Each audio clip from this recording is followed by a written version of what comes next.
All right, so I don't personally hate the protagonists. I don't hate Feyre. Let's just say that. But I think this is a valid question. I have been asked this a few times before, and I think I've answered it a few times before, but I think it's always worth answering that question again, because hater culture is just such a thing now. And I didn't really understand it, because like I know a few people, my husband does this, where he'll like watch something, like trying to see what people like about it, even though like he doesn't like it, and he'll be so frustrated watching it, and I'll be like, why are you watching this? Cue me a few years later hyper fixating on ACOTAR when I like a bunch of the characters, I like a lot of things about it, but the things that I don't like about it are really glaring and really icky.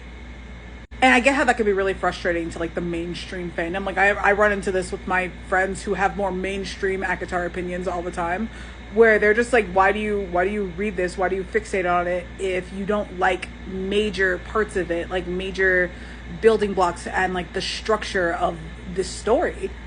And I think a huge part of it is that it is fun sometimes to take a thing that you like, that you know is not high art, that you know is not supposed to be like the end all be all of literature, and kind of be like, these are the things that are wrong with it. I don't think there's anything wrong with that. Like, as much as hater culture is a thing, I do think there's a difference between like people flaming Madam Web or Captain Marvel for being like, quote, a shitty movie, even though like it hadn't even come out yet. They didn't know if it was shitty or not.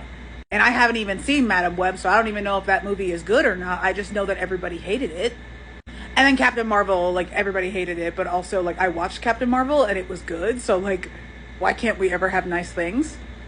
I think there's a difference between somebody like mindlessly flaming that and then people looking at ACOTAR and being like, there's just certain parts of it that just ring very false or that undercut the point that it's trying to make. I don't think that there's anything wrong with being like, these books don't do what the author set out for them to do.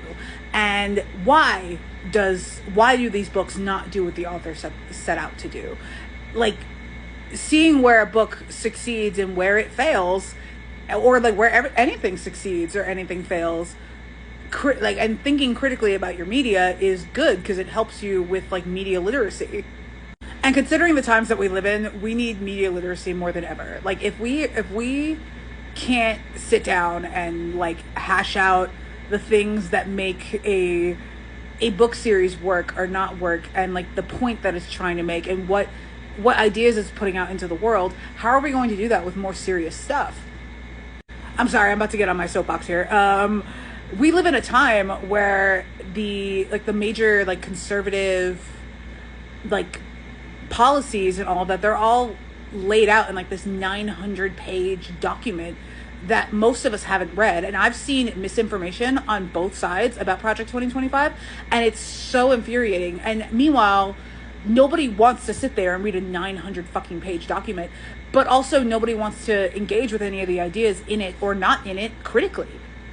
And if we can't talk about a book where these women are gonna fuck their winged men with a degree of media illiteracy, how are we gonna do it for anything more serious? I'm so sorry, I did not intend to get on like my soapbox here, but I've been thinking a lot about the state of the country. And honestly, I would sit down and read the entirety of Project 2025 and see what's in it, just to like properly exercise my media literacy. And I feel like everybody should do it. I feel like people should do this with like the literature that they read, or the literature that's out in the world that has ideas that we like or ideas that we don't like. Am I about to read the entirety of Project 2025 and live vlog my experience because I just went on a random rant about ACOTAR and reading a book about fucking winged men critically? I don't know, but if I do it, hopefully everyone will still be here.